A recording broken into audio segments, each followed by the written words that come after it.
If you edit tutorials for YouTube or anything that requires a lot of splitting and moving, Blender can be the fastest tool to do it, and it's free and open source. Oh boy, how we love freedom! In this video, I show you how to set up Blender once to maximize productivity, share a necessary free add-on for turbo speed, walk you through how I edit super fast, teach you a few tricks to cheat and make videos shorter while keeping every detail, and finally how to bring your gamer skills to Blender and edit even faster with an Xbox controller in hand. Let's start!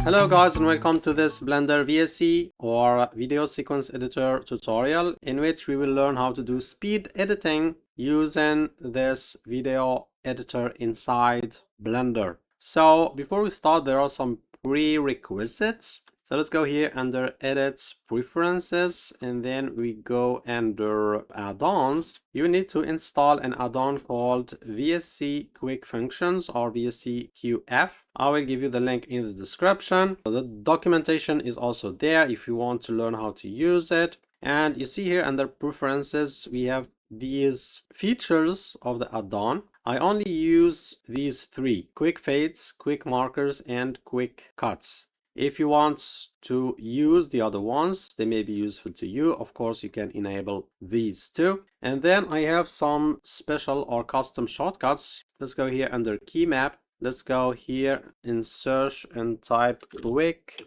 for quick favorites. Here in the sequencer, quick favorites, yes, under sequencer, you see that I changed the shortcut from Q to C because C is closer to the space bar and Q is hard to reach when you want to quickly press a button. So this is the first one. The second one is if we type split, and again under sequencer, I changed split strips from K to V.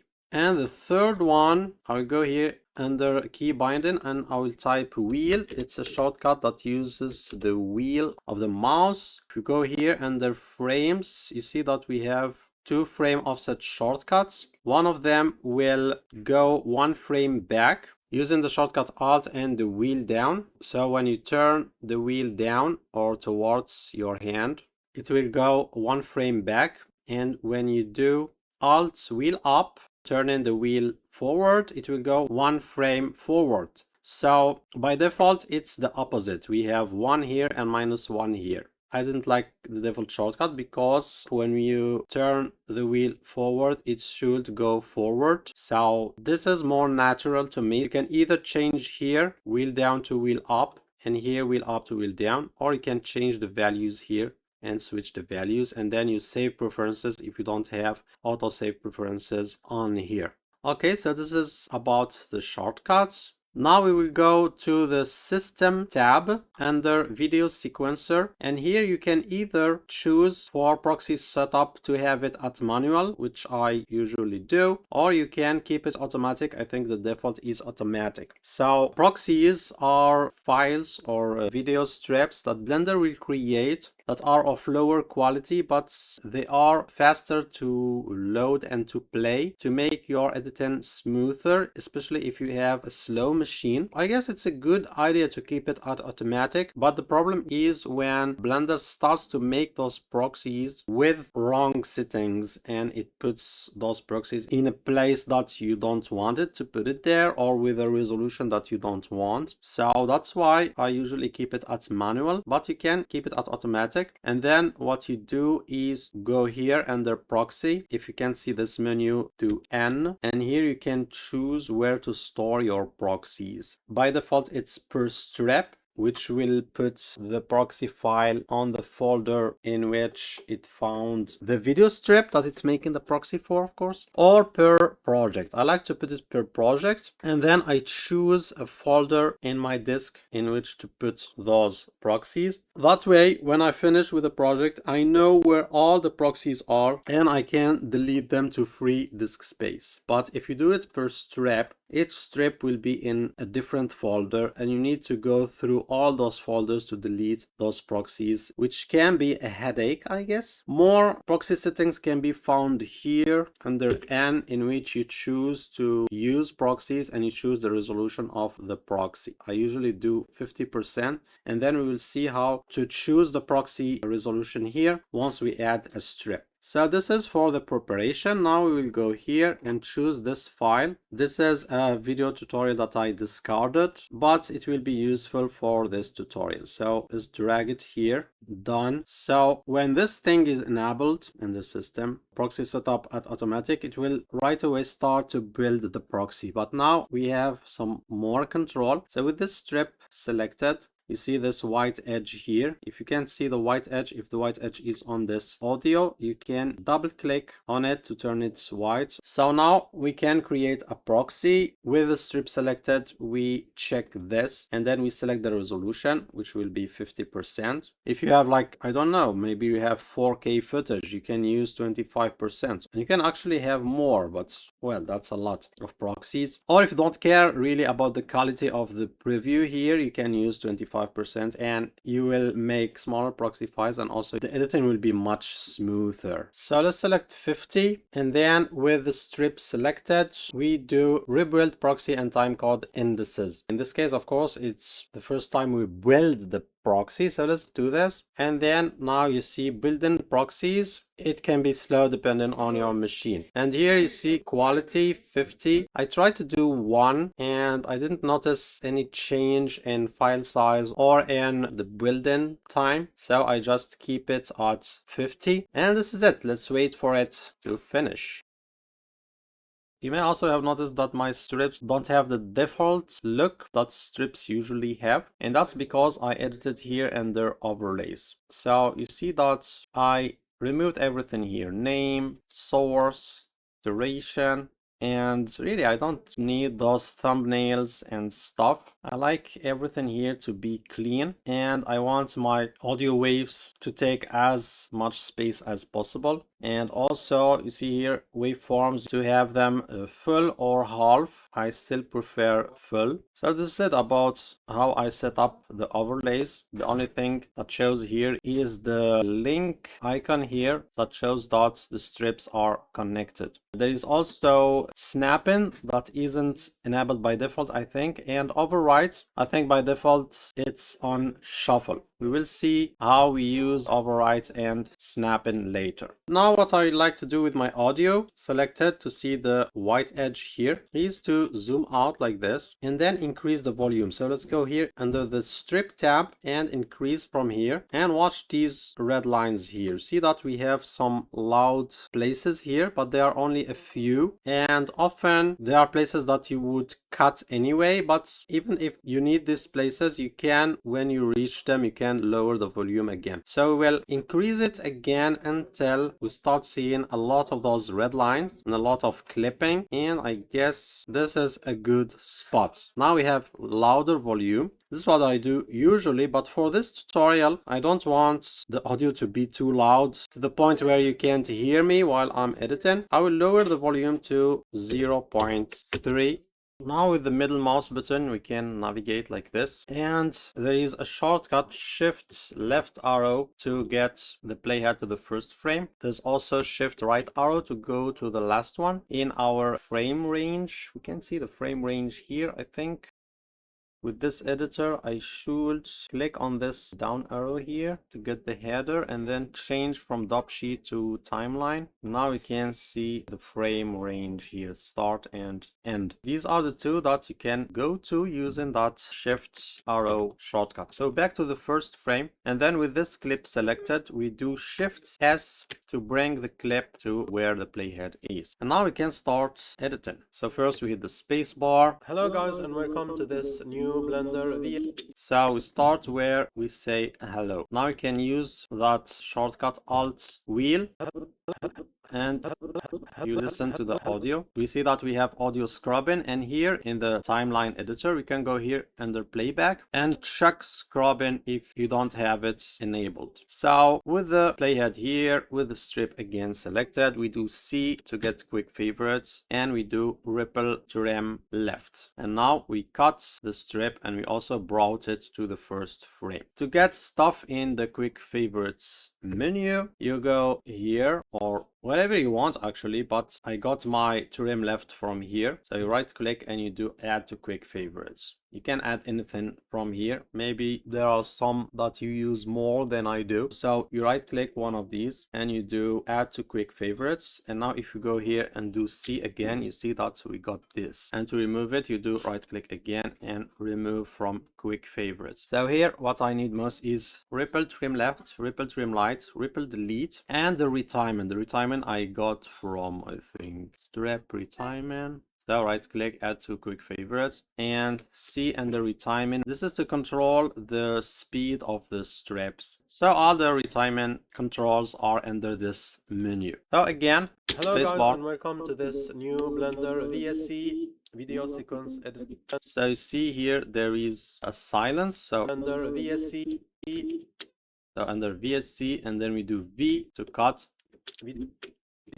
And again with Alt, middle mouse button, scrub until you hear some sound, and maybe go back one frame, and then C again and ripple trim left. And you will see that the last one you used is the one that your mouse will be on, and that will make it even quicker. I use ripple trim left most, so I just click. I like to go back a little bit to see if everything is right, and then I continue.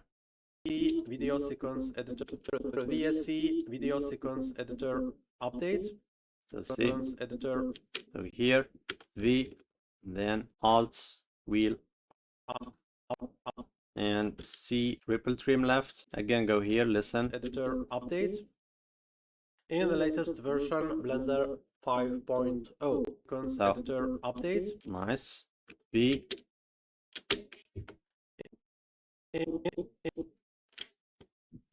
Again, listen. In the latest version, Blender 5.0. So V here, and I also want to remove some silence here.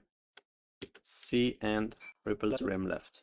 Blender 5.0. So it got a quite so see, all this will be removed. So we go here, Alt, enter here the C left, listen again. Oh, so the sequencer got quite a few changes in. So again, sequencer got quite a few V.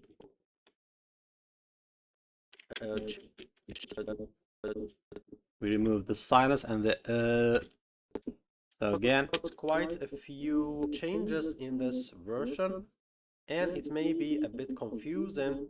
So this version V again, ripple trim left version, and it may be a bit confusing. So I will just tell you what you need to know. A bit confusing.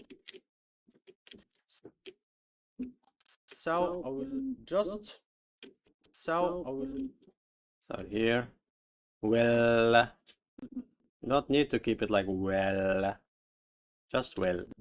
Again, and so I will just tell you what you need to know, especially if you are in. So we do all this to save you time. We do extra work in editing so that your experience is better. A shorter video is often harder to make than a long one. And so I will just So V again, tell you what.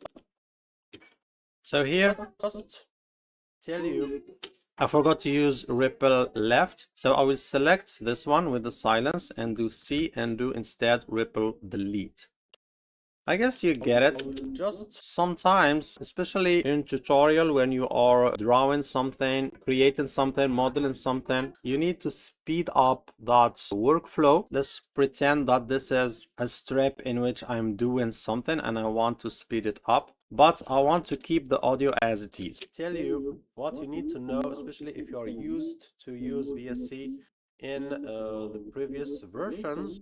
So we will need this audio here, but not the one after this. I will go here, just an example. I will do V to cut, and then I will go to strip, I think, and disconnect strips. This is something that I may want to add to my quick favorites. Let's click disconnect strips, and now I will select this one alone, double click. I can do either Control R to add retiming keys, or Control Z to C, go to retiming and do toggle retiming keys here. And you see the shortcut is the same, Control R. And now I can click one of the retiming keys, the last one, and do G to move it like this. Or escape, you can just click, left click and drag like this. And you see that it speeds up. Then you get the audio that you want. Tell you what you need to know, especially if you are used to use VSE in Let's remove the so V, C, and ripple trim left. previous versions. And cut here. And I will remove this one. So double click and X to delete. And now we have this. We have a sped up video, but an audio that wasn't changed. We can, of course, retime the audio too. So Control R, you can retime it. So again, you can click and drag, or you can select and then do G and do this. Let's listen to it now. Just tell you what you need to know, especially if you're You used see that the to use pitch VSE changed. I think the feature to keep the pitch was added to Blender 5.0, which is a very nice feature. But if you watched my previous video about the changes that were made to VSE in Blender 5.0, you will know why I'm not using that latest version. Again, we can move this here and we can increase the speed even more with this strip.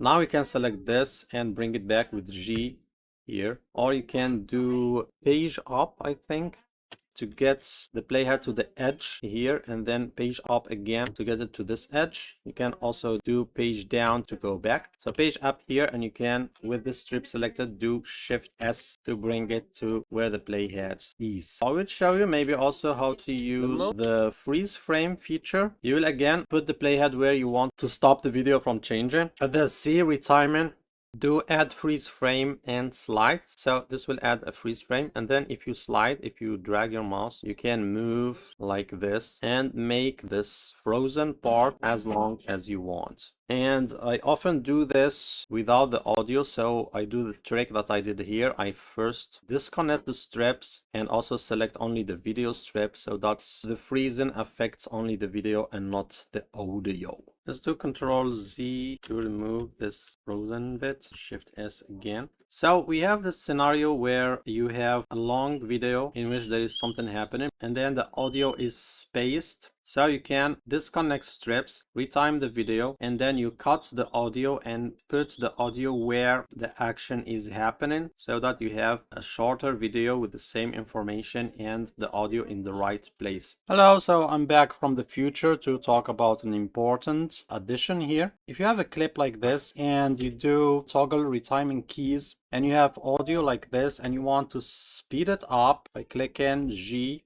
you don't have to have one speed here. You can select your clip and add retiming keys wherever you want. If there is a part in the clip that you want to speed up more or slow more, you can add a retiming key. I do C retiming, add retiming key, and then at the end of that portion, you can again add a retiming key, C retiming, add retiming key, and you can, for example, speed it up like this. And then you can move your audio to the right place, to where it starts or where it ends. You can again choose another portion and slow it down, for example. So C retiming, add retiming key, and now I want to slow it to 100%.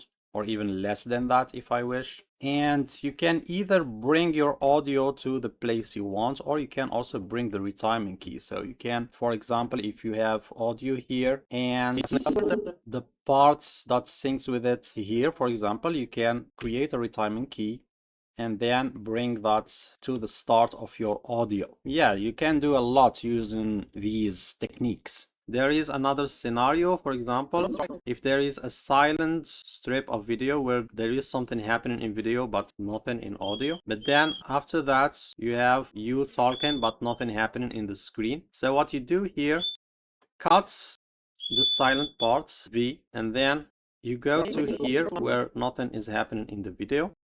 Then you disconnect, or you can also just Alt select the audio and then X to delete it, and then move this strip to this strip where nothing is happening. For that you need to have a rewrite here, and with this selected we do G and move it here. We also have snapping, of course. So snapping is very useful to put the strip in the right place. Let's now select these three and do G and move them here. Another trick that sometimes I use when, for example, let's go to the start, when I'm talking like this and I cut all those spaces and I have, for example, an animation going on in the video, and the animation will be destroyed. There will be missing parts of that animation. I'm not doing anything, I'm just talking and there is an animation playing, and I want to restore the animation to look good. So what I do is I select, for example, the strips in which the animation are playing, for example, from here to here. So let's select, and then I will do end parent or disconnect strips, and then I will delete all these, select them except the first one. So delete on the keyboard or X, and then I click on the edge here and drag it like this. And now my audio is intact, and I also got the animation without those cuts in the middle. So these are some of the tricks I use in my tutorial editing. And to make editing even faster, if you have a game controller that you don't use, you can use that to speed your editing even further. I have a piece of software called Xpadder. It costs $10 on the internet, and I think there is a link to get it for free. Here it's looking for my controller. Let me try to connect it. Yes, so here are all the keys that I mapped into my controller. We have C in the cross here to get the favorites menu, here to cut. We have shift left here, we have alt here so that you can press it and then use the wheel to move the playhead. We have space to play here on this joystick. We have G if you want to grab by pressing the button here. We have Z. Z can get you these quick zooms. This is a feature of our VSE Quick Functions add-on. You can zoom all strips or zoom to timeline like this. Let's do again zoom to all strips. Yeah, what's annoying is that so middle mouse button, it doesn't show the strips because they were like this. Z again, you can zoom to 2 seconds, 30 seconds, 30 seconds with the playhead visible. We have control here, control S here to save, control P, and we have escape on this button here. You can use this button here, the button under this escape button, to change to different keys. So if I press it like this, I get more keys. I get X to delete, I get left arrow and right arrow, I get control R for retiming, and we have N to get the side menu. So N. So this is my setup if you want to use the same keys as me, or you can add any keys you want. Let's check this one. So left click on a key if you want to edit it, and now you see the keys that we are using. It's Shift Control Z. So of course you can update the setup and make it better to make your editing even faster. So this way I hold my game controller with the left hand, the mouse with the right hand, and all the keys that I need are close to my fingers. It's much better than using the keyboard. So this is it, guys. Tell me what you think about this setup, how I can improve it maybe. If you have any questions, thank you for watching. See you in another video, and as always, peace, my friends.